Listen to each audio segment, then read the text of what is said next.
Hello and welcome to my YouTube channel Omega classes. दोस्तों, आज हम पढ़ने वाले हैं क्लास 12 का बहुत ही इंपॉर्टेंट टॉपिक, बहुत ही इंपॉर्टेंट चैप्टर है। छोटा सा है, सिंपल है, जिसका नाम है ऑस्सिलेशन। ठीक है, तो ऑस्सिलेशन क्या होता है, ऑस्सिलेशन को एसएचएम क्यों बोला जाता है, उसमें क्या क्या चीजें हमें पढ़नी है, वो सारी मैं आपको इस वीडियो में बताने वाला हूँ। तो ठीक है, चलिए आज का वीडियो शुरू करते हैं। वीडियो को एंड तक देखना। अगर वीडियो अच्छा लगे तो वीडियो को लाइक करना, वीडियो को शेयर करना, चैनल को सब्सक्राइब कर देना। तो चलिए वीडियो शुरू करते हैं। जो ऑस्सिलेशन है आपका, जो हमने फर्स्ट चैप्टर पढ़ा था जिसका नाम था रोटेशनल डायनामिक्स। रोटेशनल डायनामिक्स में हमने दो मोशन पढ़े थे। एक था सर्कुलर मोशन जिसमें बॉडी सर्कमफरेंस पे घूमता रहता है, और दूसरा मोशन था रोटेशनल मोशन, बॉडी एक ही जगह पे रहेगी, एक ही जगह पे ऐसी रोटेट करते रहेगी। ठीक है, ये दो तरह के मोशन हमने पढ़े हैं। तीसरा एक ऑलरेडी हमने पढ़ के रखा है 9th और 10th स्टैंडर्ड में, जो है लीनियर मोशन। उसमें क्या है, बॉडी एक स्ट्रेट लाइन में चलती रहेगी। तो अलग अलग होते हैं टाइप्स मोशन के, तो उसी में एक टाइप है जिसका नाम है ऑस्सिलेशन। तो ऑस्सिलेशन में क्या होता है, आपका जो घड़ी का पेंडुलम होता है, घड़ी का पेंडुलम इस तरह से जाता है। ठीक है, टू एंड फ्रो मोशन होता है।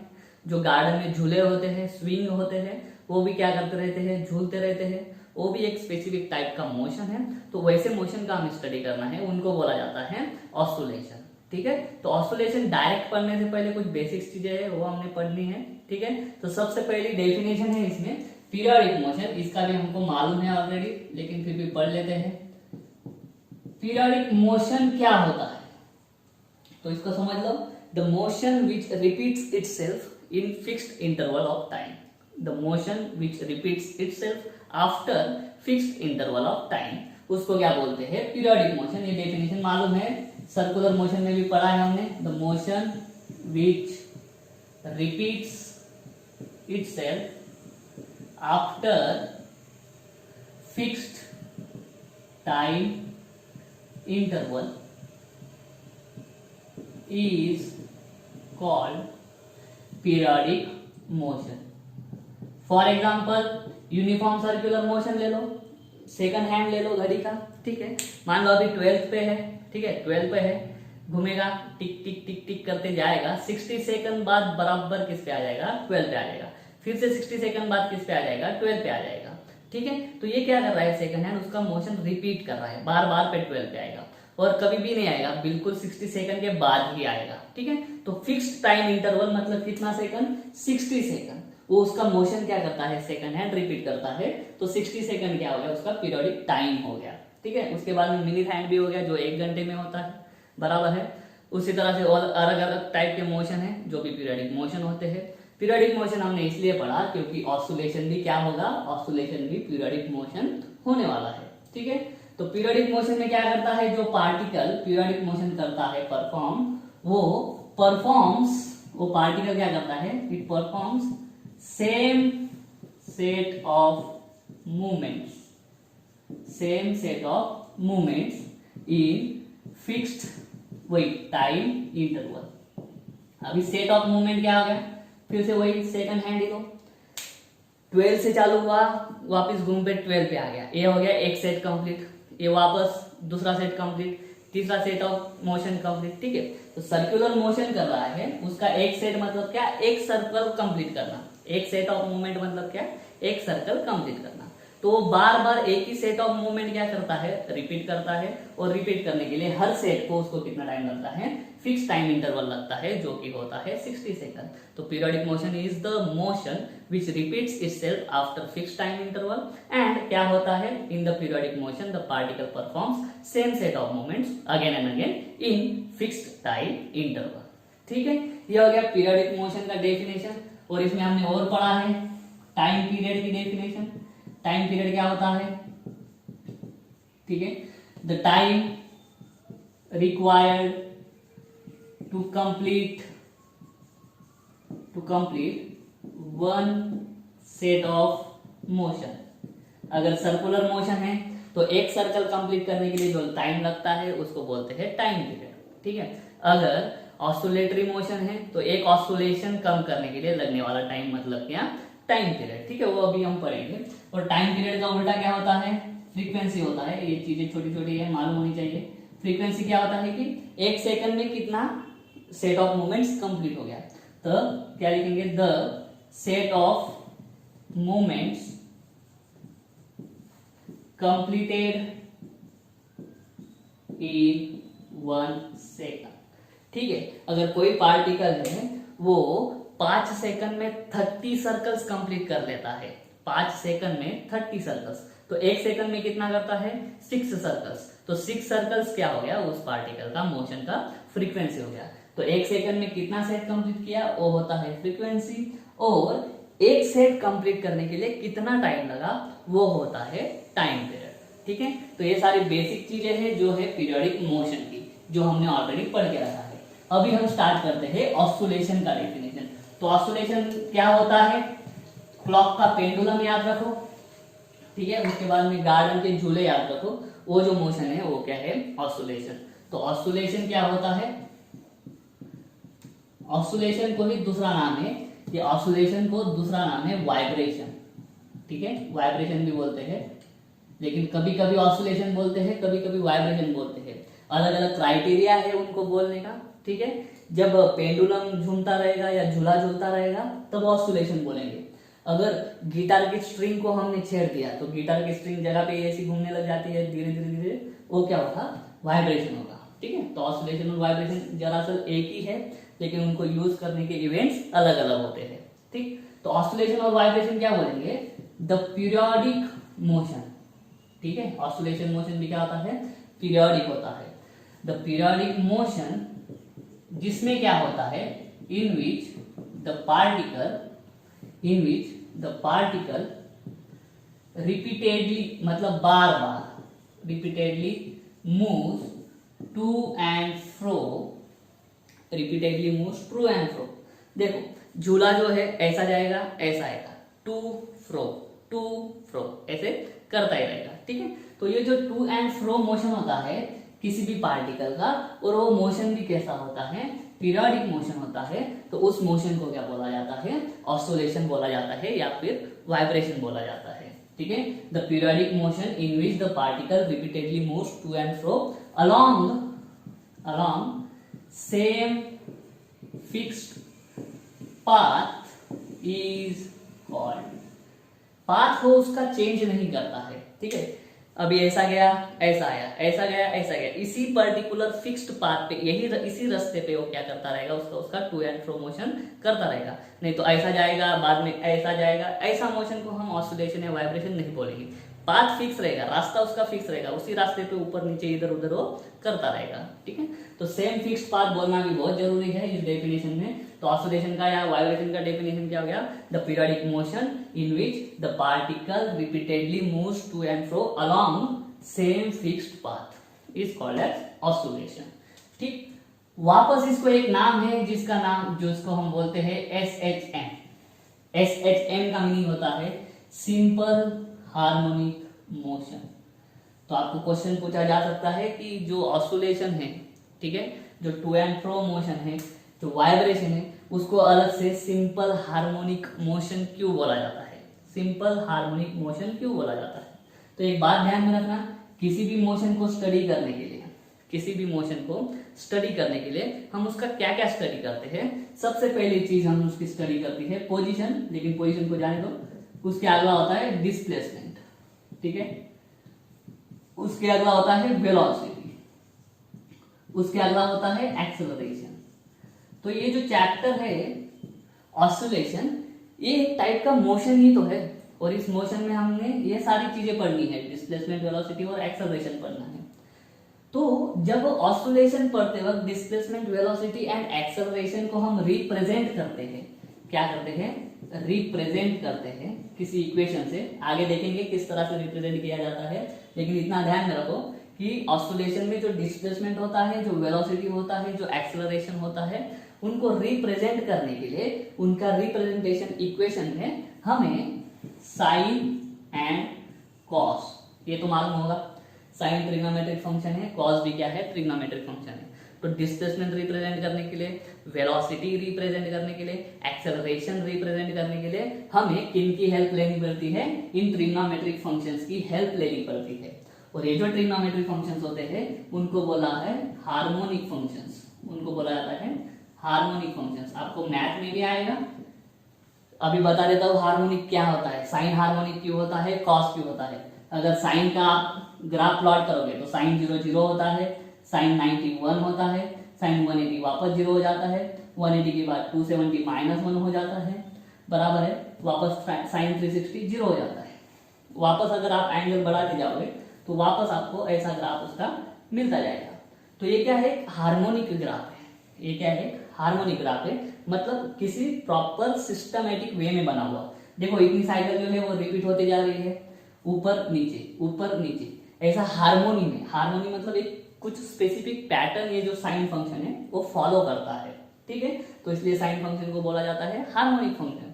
दूसरा है कॉस। कॉस क्या होता है, कॉस 0 1 होता है, तो ये 1 रहा, कॉस 0 1 होता है, कॉस 90 0 होता है, वापस कॉस 180 -1 होता है, कॉस 270 वापस 0 हो जाता है, और कॉस 360 वापस 1 हो जाता है। तो कॉस का ये जो फॉर्मूला है, ये जो उसका स्वरूप है, फॉर्म है, ये फॉर्म रिपीट होते जाता है।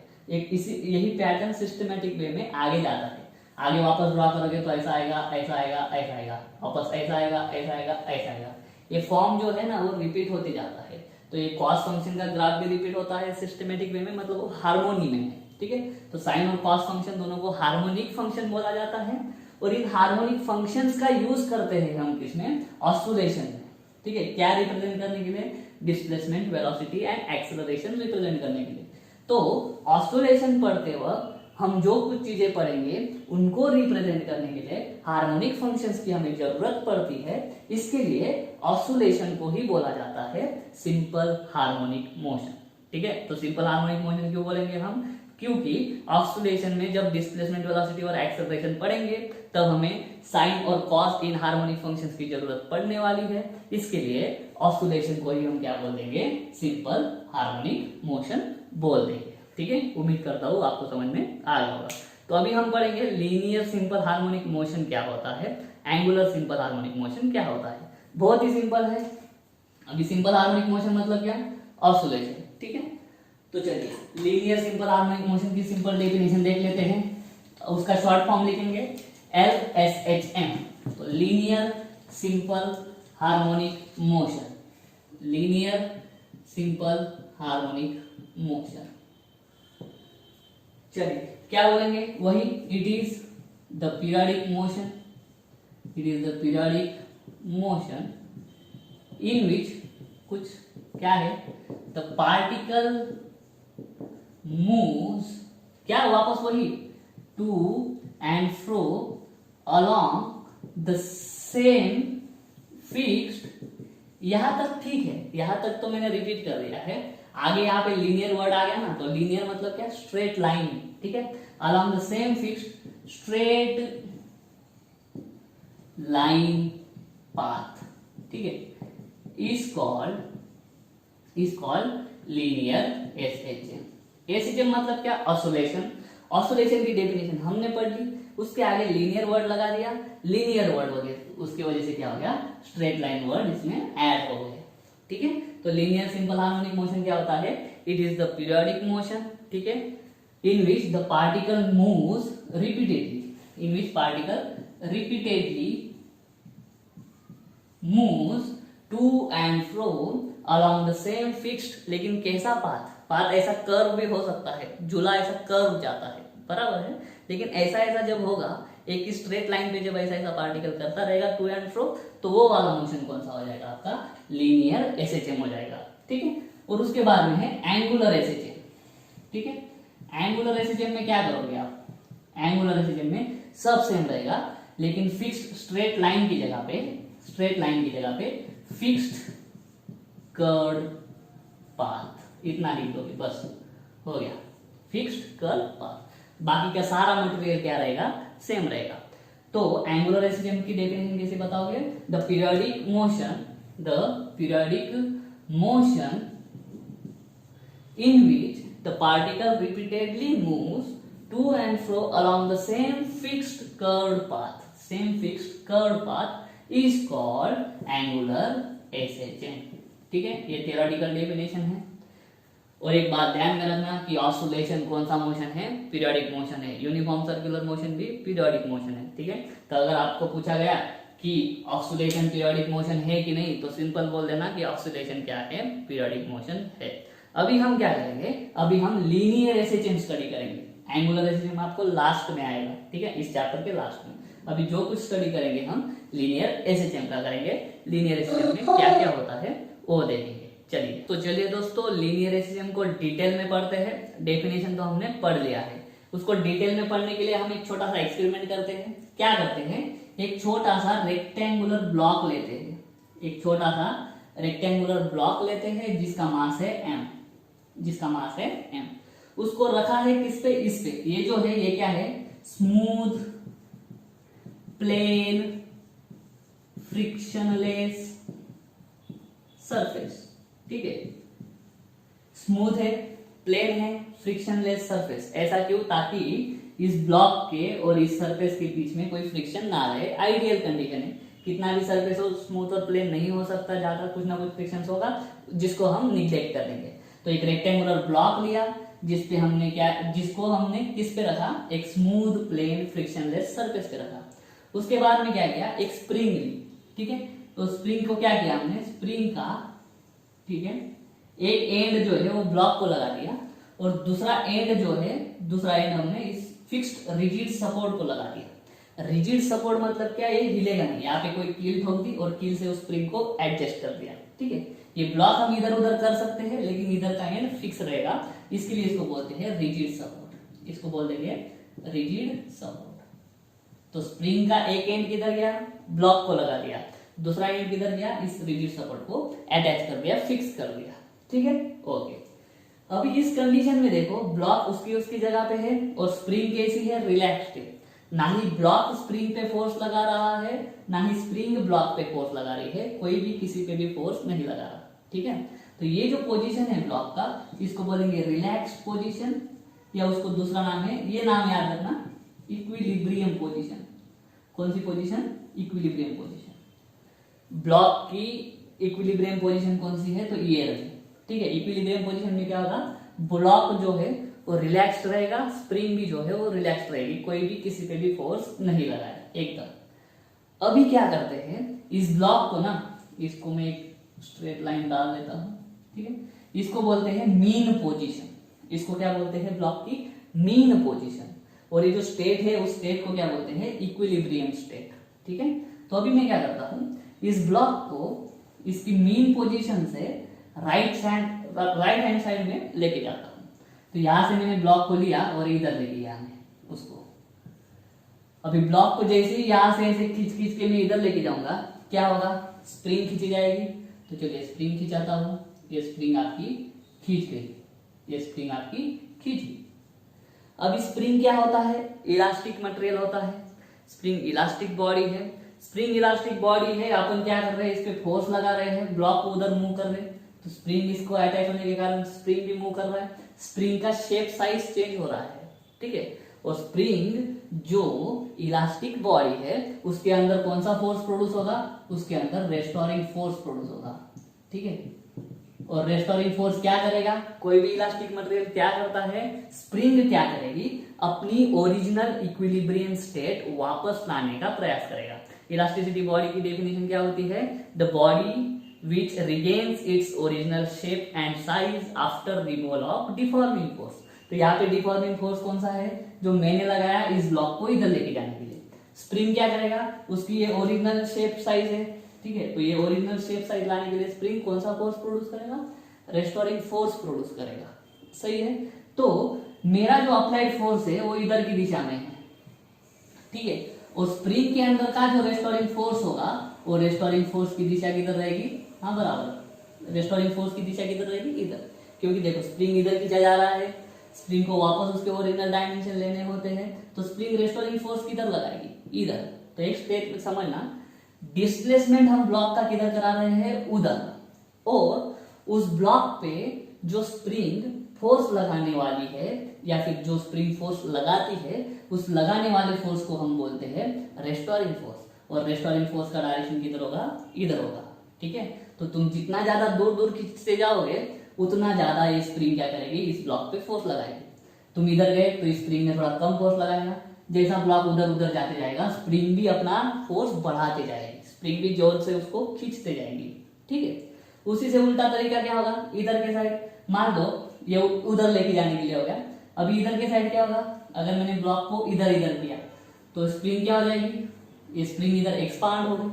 अभी इधर स्प्रिंग क्या होगी, जब मैं ब्लॉक को इस मीन पोजीशन के इधर लेके आऊंगा तो स्प्रिंग क्या हो जाएगी, स्प्रिंग तो ऐसी दब जाएगी। स्प्रिंग जब ऐसी दब जाएगी तो इस पे वापस क्या होगा, फोर्स लगेगा ब्लॉक पे। स्प्रिंग क्या करेगी, ये उसका ओरिजिनल डायमेंशन है, वापस लाने के लिए ये हमारा अप्लाइड फोर्स है, ये हमारा कौन सा फोर्स है, अप्लाइड। स्प्रिंग उस ब्लॉक को अभी किधर ढकेलेगी, उधर, क्योंकि स्प्रिंग को क्या करना है, उसका ओरिजिनल शेप साइज वापस लाना है, इलास्टिक है स्प्रिंग, तो स्प्रिंग इस ब्लॉक को किधर भेजेगी, अभी उधर, तो ये स्प्रिंग का फोर्स इधर रहा। तो इसमें एक बात समझ लो, जो रेस्टोरिंग फोर्स रहेगा स्प्रिंग ने लगाया हुआ is opposite to displacement of block. ये बहुत इंपॉर्टेंट है, डिस्प्लेसमेंट ऑफ ब्लॉक कैसे, देखो वही है, ये मीन इक्विलिब्रियम पोजीशन है। ठीक है, ब्लॉक को राइट में फोर्स लेके गया हमने, ठीक है, ब्लॉक का डिस्प्लेसमेंट हमने राइट में किया तो उस पर फोर्स किधर लगेगा, इधर के साइड लगेगा। ठीक है, ये यहाँ पे दिखाना चाहिए था, ये ब्लॉक को अगर इधर लेके गए हम तो रेस्टोरिंग फोर्स किधर लगेगा, इधर के साइड। उसका उल्टा कब होगा, जब उसकी मीन इक्विलिब्रियम पोजीशन से ब्लॉक हम इधर लेके आएंगे तो रेस्टोरिंग फोर्स इधर। इस केस में क्या है, डिस्प्लेसमेंट इधर, रेस्टोरिंग फोर्स इधर। इस केस में क्या है, डिस्प्लेसमेंट इधर, रेस्टोरिंग फोर्स उधर। तो इसमें क्या हो रहा है कि जो रेस्टोरिंग फोर्स का डायरेक्शन है इज अपोजिट टू क्या है, डिस्प्लेसमेंट है। ठीक है, और दूसरी चीज क्या बोला मैंने, जैसे जैसे डिस्प्लेसमेंट आप बढ़ाते जाओगे, अभी डिस्प्लेसमेंट मतलब क्या, चेंज इन पोजीशन, तो डिस्प्लेसमेंट हमेशा कहां से मेजर करना, ये एसएचएम में बात ध्यान लो अभी से। Displacement is always measured from mean position. अभी ब्लॉक यहाँ पे, इसका डिस्प्लेसमेंट बोलो तो आप इसका डिस्प्लेसमेंट कैसे बोलोगे, इस मीन पोजीशन से कितना दूर है, एक्स जितना दूर है। ठीक है, यहाँ का डिस्प्लेसमेंट बोलो तो ये जो मीन पोजीशन थी उसकी पहली, उस मीन पोजीशन से कितना डिस्प्लेसमेंट दूर, कितना डिस्टेंस दूर है, y डिस्टेंस दूर। तो displacement is always measure from mean position, ये बात हमेशा ध्यान में रखो, displacement is always measure from mean position. ठीक है, तो जैसे जैसे आप ब्लॉक का डिस्प्लेसमेंट फ्रॉम मीन पोजीशन बढ़ाओगे वैसे वैसे उस ब्लॉक पे लगने वाला फोर्स भी बढ़ेगा। आप क्या करो, इस ब्लॉक को ऐसा कर दो, छोटा सा ऐसा रखा दो, स्प्रिंग ज्यादा फोर्स नहीं लगाएगी लेकिन कम लगाएगी।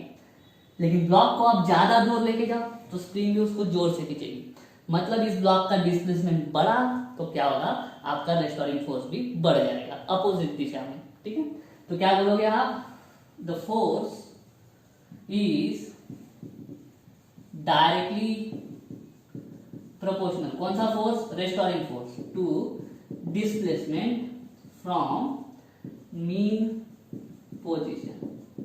ठीक है, तो चलिए ऊपर वाले केस के लिए लेते हैं, क्या लिखेंगे हम, force is directly proportional to displacement from the mean position. कितना है मीन पोजीशन से डिस्प्लेसमेंट, एक्स कितना। तो डायरेक्टली प्रोपोर्शनल का साइन हटाने के लिए हम क्या करते हैं, इक्वल टू और कांस्टेंट डालते हैं, therefore f is equal to minus k x. अभी माइनस साइन क्यों, तो माइनस साइन इसलिए ताकि फोर्स की डायरेक्शन वेक्टर क्वांटिटी है और डिस्प्लेसमेंट भी वेक्टर क्वांटिटी है। तो माइनस साइन क्या बताएगा, इन दोनों की डायरेक्शन क्या है, एक दूसरे को अपोजिट। डिस्प्लेसमेंट का डायरेक्शन इधर, फोर्स का डायरेक्शन इधर, तो इसलिए माइनस साइन क्या बोलेगा, माइनस साइन हमें बता देगा कि फोर्स और डिस्प्लेसमेंट दोनों का डायरेक्शन एक दूसरे को अपोजिट है। ठीक है, इस k को बोला जाता है फोर्स कांस्टेंट, k को बोला जाता है फोर्स कांस्टेंट, या कभी कभी उसको बोलते हैं स्प्रिंग कांस्टेंट। ठीक है, लेकिन आप क्या ध्यान में रखो, आप सिर्फ फोर्स कांस्टेंट ध्यान में रखो, करेक्ट है। तो चलिए ये हो गया फोर्स के लिए, ये हो गया फोर्स के लिए। अभी हमको मालूम है ब्लॉक का एक्सेलरेशन कैसे निकालोगे, न्यूटन का सेकंड लॉ बोलता है force is equal to mass into acceleration. Spring block पे फोर्स लगा रही है तो फोर्स की वजह से क्या प्रोड्यूस होता है ब्लॉक में, एक्सेलरेशन प्रोड्यूस होगा। ठीक है, तो ये ब्लॉक का मास और ये ब्लॉक में प्रोड्यूस हुआ एक्सेलरेशन, तो force is equal to mass into acceleration लिखा, is equal to minus k x, तो एक्सेलरेशन क्या हो जाएगा माइनस के अपॉन एम इंटू एक्स। वापस इस ब्रैकेट को ठीक से देखो, ये तो ऑलरेडी फोर्स कांस्टेंट है, मतलब कांस्टेंट है। मास बॉडी का हमेशा कांस्टेंट रहता है, किधर भी जाओ तो ये पूरा ब्रैकेट क्या हो गया कांस्टेंट। तो A is equal to constant और x। वापस इसको मैं कैसे लिख सकता हूँ उल्टा भी, A is directly proportional to x। ठीक है, ये देखो यहाँ पे डायरेक्टली प्रोपोर्शनल की जगह पे क्या डाला इक्वल टू और कांस्टेंट। यहाँ पे मैंने क्या किया इक्वल टू और कांस्टेंट की जगह पे डायरेक्टली प्रोपोर्शनल का साइन डाल दिया।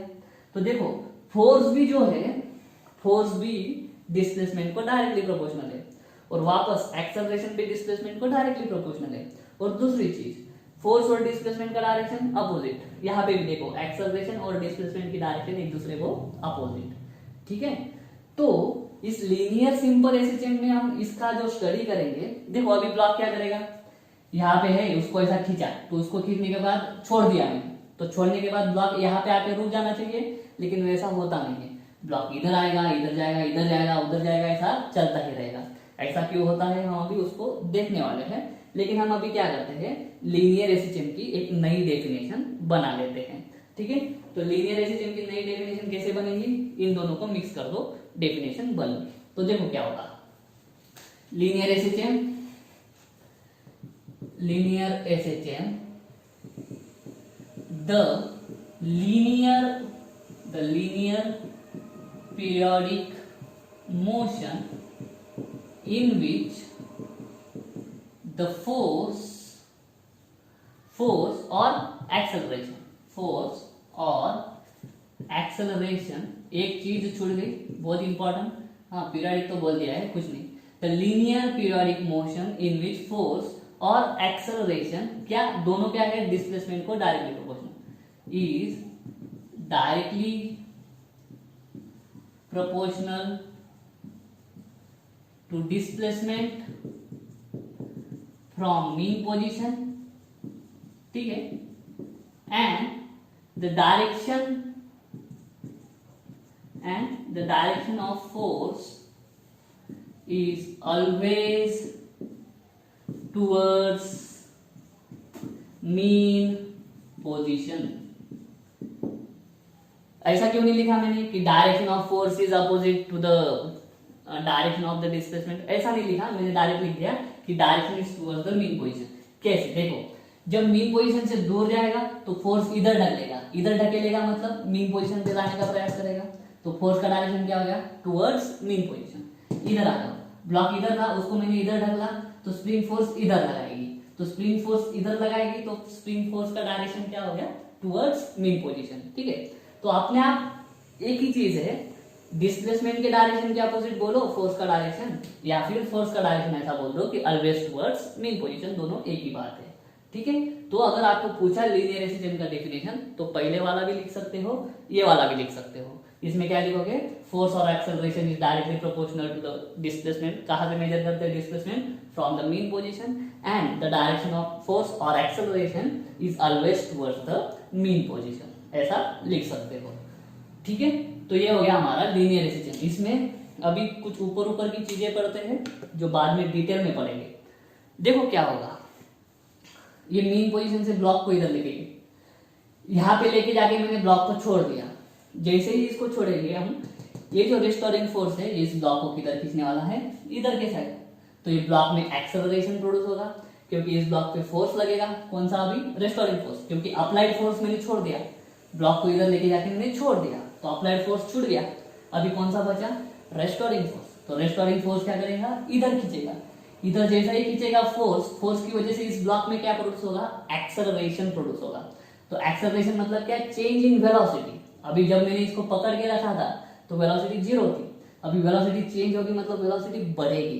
तो देखो क्या होता है, जैसे ही ब्लॉक इधर इधर आते जाएगा उसका वेलोसिटी बढ़ते जाएगा, उसका वेलोसिटी बढ़ते जाएगा। क्यों, क्योंकि फोर्स की डायरेक्शन इधर, एक्सेलरेशन की डायरेक्शन इधर, तो वेलोसिटी की भी डायरेक्शन इधर, तो वेलोसिटी इधर आते वक्त ब्लॉक बढ़ते जाएगी। क्या होते जाएगा, वेलोसिटी बढ़ती जाएगी और वेलोसिटी मैक्सिमम हो जाएगी। वेलोसिटी मैक्सिमम हो जाएगी कहाँ पे, वापस जब ब्लॉक यहाँ से यहाँ पे आ जाएगा, जब ब्लॉक इस पोजीशन से वापस मीन पोजीशन पे आ जाएगा ना तो वेलोसिटी मैक्सिमम हो जाएगी।